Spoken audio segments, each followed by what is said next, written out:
అదే ప్రధానికి రీజన్ చెప్తూ వెళ్ళు. మీ ఇన్స్టిట్యూషన్స్ అన్ని క్లోజ్ చేపియాలి అసలు. Just don't give me the reason. Sambar పడబోసావా లేదా నేను వచ్చేప్పుడు? పిల్లలు చెప్తానే ఉన్నారు, అందరూ ఏక కంఠంతో చెప్పారు. నా కారు చూడగానే గబగబా వెళ్ళి సాంబార్ పడబోసారంట. పప్పు ఏమో స్మెల్ వస్తుంది భయంకరంగా. రోజు పాడైపోయిన పప్పు పెడుతున్నారంట పిల్లలకు. ఈవిడనేమో చెప్తా ఉంది ఆ ఇన్ఛార్జ్, ఇవాళ ఒక గరిటెకి బదులు 2 గరిటెలు పోసుకొని తిన్నారమ్మా అని. పిల్లలేమో మ్యామ్ స్మెల్ వచ్చాడ పడేసి వచ్చాము అని చెప్తున్నారు. ఏం మాట్లాడతారు? మీ సొంత పిల్లలైతే మీరు ఇలాగే చేస్తారా? బ్రేక్లో పైకి రానివ్వరంట, అదే వాష్రూమ్ వాడాలి. దాంట్లోకి వాళ్ళు సర్వింగ్ వాళ్ళు వెళ్తారంట. లేదు నేను ఇంకా మీరు అనుకుంటున్నారు ఈవిడ వస్తుంది ఇలాగే వదిలేసి వెళ్ళిపోతుంది చూసుకొని అనుకుంటున్నారు, కానీ I'm not going to leave this time because I have given enough time ఇచ్చాను సర్దుకోండి అని. బట్ మారడం లేదు మేనేజ్మెంట్ అసలు. రెడీ ఉన్నది నాకు అనవసరం అమ్మా, ప్లీజ్. 200 members already shift చేస్తున్నాము. అదొకసారి for everything you are giving the reason why this is so dirty ante they started cleaning from the 6th floor. that's the reason it's taking time. పొద్దున 5 గంటల నుండి 4th వరకే complete. ఏం stupid reasons చెప్తున్నావమ్మా అసలు. you cite me suggestions and ready to take it. Your people will never take the suggestions. The way they want to run na institution, they'll run in that way only because they want to make money. They are not concerned about the well-being of the student. What they want is just money. It's been 6 months I have visited your institutions, but they didn't change anything. మీ కళ్ళ ముందే కనిపిస్తుందమ్మా. ఏం cleaning చేశారు చెప్పండి మీరే. కనిపిస్తూనే ఉంది. ఎన్ని రోజులైంది మాపింగ్ లేక? తెలుస్తూ ఉన్నది చూస్తుంటేనే. పైగా ఆవిడ నాకు రీజన్స్ మీద రీజన్స్ చెప్తా ఉన్నది.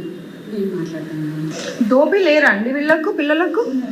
మరి ఎందుకు పిల్లలు అన్ని బట్టలు ఉతుకొని వాళ్ళ రూమ్లో వాళ్ళే హరేసుకున్నారు అన్ని రూమ్స్లలో?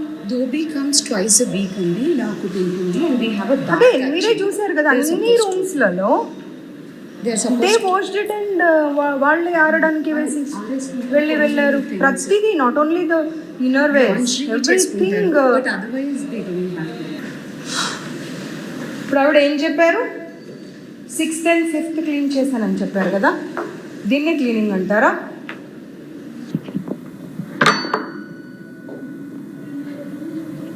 నేను లాస్ట్ టైం ఇన్స్టిట్యూట్స్ విజిట్ చేసినప్పుడు చెప్పాను, ఎనఫ్ ఆఫ్ ర్యాక్స్ పెట్టండి వాళ్ళకు. ఎక్కడ పెట్టారమ్మా ఎనఫ్ ఆఫ్ ర్యాక్స్? ఎక్కడున్నాయి? రూమ్లో ఎన్ని బెడ్స్ ఉన్నాయి మేడం చెప్పండి. 5 beds. కొత్త బిల్డింగ్లో ఎక్కడైతే ఇప్పుడు ఆల్రెడీ ఉంది. షిఫ్ట్ చేసిన తర్వాత మాట్లాడింది. షిఫ్ట్ చేయక ఏప్రిల్ నుండి పిల్లలు ఇక్కడే ఉన్నారు. కాలేజ్ ఎప్పుడు స్టార్ట్ అయింది? ఫస్ట్ ఇయర్కి ఎప్పుడు స్టార్ట్ అయింది? ఏప్రిల్ నుండి. అప్పుడు కొత్త బిల్డింగ్లోకి డైరెక్ట్గా షిఫ్ట్ చేయాలి. ఇక్కడ తీసుకొచ్చి పెట్టి జూలై 21st మేము మీకు సిక్ హాలిడేస్ ఇస్తామని చెప్పి ఇక్కడే పెట్టి కొత్త అంటే ఆ మూవీలో చెప్తారు చూడు, కోడిని వేలాడదీసి కోడిని చూసుకుంటూ రైస్ తినమని మీరు అలా చెప్తున్నారు. అలాగే చెప్తున్నారు. సివిల్ వర్క్స్ కాబట్టి కొంత పవర్ లేకపోయింది. అవునమ్మా, డెఫినెట్గా సివిల్ వర్క్స్ అంటే టైం పడుతుంది కదా. పట్టినప్పుడు పిల్లలు ఎందుకు ఇబ్బంది పడాలి? మీరు ఫీజెస్ తక్కువ తీసుకోవట్లేరు కదా. అదే ఓల్డ్ బిల్డింగ్లో పెట్టాము, బాయ్స్ హాస్టల్లో పెట్టాము, బాయ్స్ బిల్డింగ్ ఇది అని చెప్పి మీరు ఫీజెస్ తగ్గించారా? తగ్గించలేదు కదా.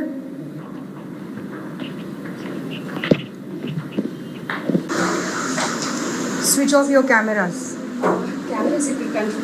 But they don't open up. I assure you if the cameras are on. No, they don't. Because oka classroom lo maatladite they said like ma'am, until and unless they will switch off the cameras, we won't be able to share our problems. It won't be possible because set professional jewelry nee mundare tech support వాళ్ళకి call చేస్తాను. Voice కూడా ఉంటుందా? ఉండదండి, only visuals. But ఎవరు మాట్లాడారు ఏంటి? They'll capture everything. మీరు అందరూ తెలంగాణనేనా? కాదు, ఎక్కడెక్కడ నుండి వచ్చారు? అర్థం కావట్లేదు. Karnataka, Kerala also. Okay, AP Telangana అంతే. అంటే కర్ణాటక కూడా ఉన్నారు. ఇప్పుడు ఒక రూమ్లో సిక్ ఉన్న అమ్మాయిని అడిగితే షీస్ ఫ్రమ్ బీదర్ అంట. వాళ్ళ అమ్మాయికి ఫీవర్ ఉంది, కోల్డ్ ఉంది, కనీసం మీ వాళ్ళు వెళ్ళి కనీసం కొంచెం భోజనం కూడా పెట్టలేదంట, కిందకు వచ్చి తిని వెళ్ళిందంట. ఫీవర్ వచ్చినప్పుడు కనీసం ఒక 2 పుల్కాలో లేకపోతే ఇంత ఇడ్లీనో ఏదో ఒకటి పెట్టవచ్చు కదమ్మా. దానికి కూడా రీజన్ చెప్తారా? ఇప్పుడు ప్రతిదీ నేను పాయింట్అవుట్ చేసిన ప్రతిదీ రీజన్ చెప్తూనే వస్తున్నారు. దీనికి ఏం రీజన్ చెప్తారు? మ్యామ్ నేను రీజన్స్ చెప్పట్లేదు. ఇప్పుడు ఇన్ఛార్జెస్ ఉన్నారు కదా, ప్రతి room in-charges. Is it not their responsibility to take care of? It's their responsibility. They are not even from our state. పక్క స్టేట్ నుండి ఎక్కడో మీ ఇన్స్టిట్యూట్ మీద నమ్మకంతో వచ్చినప్పుడు is it not your responsibility to take care of them? మా responsibility మరి చేయాలి. ఎవరు చేయలేదు చూడండి వెళ్ళి అమ్మాయి కూర్చొని ఉంది ఒక్కతే పాపం. Sir you can continue your దేఖో క్యా స్టాఫ్ రూమా సార్ ఇది? ఇదేనా సార్ స్టాఫ్ రూమ్? ఇలాగేనా? ఏమ్మా మీ ప్రిన్సిపల్ క్లీనింగ్ అన్నారు కదమ్మా, ఏదమ్మా మీ క్లీనింగ్? స్టాఫ్ రూమ్లో కూడా కనీసం క్లీనింగ్ లేదు. They are giving me the reasons. చూడండి అసలు ఇలాగేనా ఒక స్టాఫ్ రూమ్ ఉండేది?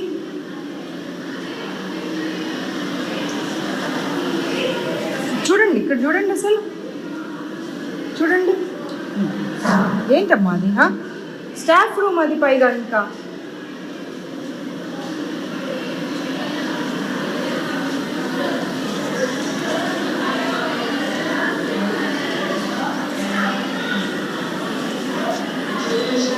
चलो, sorry to disturb you. I'll just take 2 minutes. Can you please?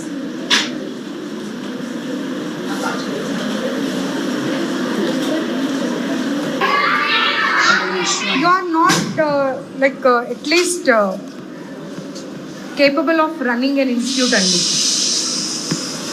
Seriously. Principal నాకు ఒకసారి అరే పిల్లల మాటలు మొత్తం వినండి, మీకు అర్థమవుతుంది. వాచ్మెన్ బట్టలు లేకుండా ఎలా పడుకుంటాడండి స్టాఫ్ రూమ్లో? వాళ్ళు తాగొచ్చి పైకి వెళ్ళిపోతున్నారంట, కనీసం వీళ్ళేమో ఇది లాక్ చేస్తారంట, ఆ బాత్రూమ్ యూజ్ చేయనియారంట, పైకి వెళ్ళనివ్వరంట. ఏంటమ్మా అసలు? ఇంకా మేజర్ ప్రాబ్లమ్స్ ఏంటి? వాష్రూమ్స్ అసలు అవి వాడొద్దని చెప్పిందంట కదా అమ్మా ప్రిన్సిపల్ ఏమంటుందంటే అసలు నేను ఇవి వాడొద్దు అంటే వాళ్ళే బలవంతంగా వెళ్ళి వాడుతున్నారు. ఆమె అదే చెప్తుంది. ఇప్పుడు ఒక్కటికి 10 సార్లు చెప్తుంది, నేను వాడొద్దు అంటే బలవంతంగా వెళ్తున్నారు వాళ్ళే. మా కెమెరాలో కూడా క్యాప్చర్ చేశాము, పైన పంపించారు. ఇవేమో నీట్గా పెట్టారు, జెంట్స్ కూడా దాంట్లోకే. క్యాటరింగ్ వాళ్ళు, సెక్యూరిటీ వాళ్ళు అందరూ దాంట్లోకి. మీరు ఇప్పుడు ఈ ఫ్లోర్లో ఎంతమంది స్టూడెంట్స్ ఉంటారు?